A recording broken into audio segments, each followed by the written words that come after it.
City engineers may apilar og tabang sa barangay paglimpyo sa mga kanal. Nangayo og kooperasyon ang pamunuan sa City Engineers Office ngadto sa mga barangay official, labi na sa mga barangay nga ania mahisakop sa sentrong bahin. Nagkanayon si City Engineers Office Head Engineer Mumay Alyanik nga respondihan na lang usab unta bisan ang pagmintinar sa kalimpyo sa mga kanal diin nahisakop sa ilang barangay. Iyang gipasabot nga ang regular nga pagpanglimpyo sa mga kanal tulumanon gayod sa ground troops sa City Engineers Office apan gumikan sa kalimitado sa mga tawo o gadaghang assignment hinungdan nga adunay mga panahon nga dili dayon mabalikan og limpyo.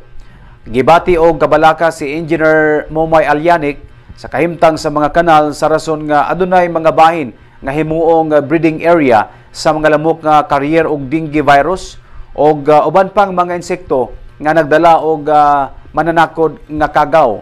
Gipadayag ni Engineer Momay Alyanik nga ang maong sentimiento alayon kini sa mas gipahugtan o gipalapdang kampanya sa Asenso Usamis Administration Batok Dengue. Dayon, okay, and next is kanang mga paddles sa barangay. Mga limaw-limaw ba? So muna siya ang atuang pahinahan po nga matambak-tambakan po nga mawala itong mga paddles, especially on mga, kay I know, ang atuang mga kanal, dili bitaw kay establish yun sa barangay. Mga kanal na to, earth canal usually, ana. Now, of course, City Engineering is ready to help sa mga clog canals, ana. And you know nga, amo ang aksyonan katong yung mga dagko kay nato nga mga creeks, magpermanente yun mi diha, mag-cleaning, declogging, ana. Pero kaning mga gagmay, mga household mga canals, ana, sumupo ni ato ang tutukan.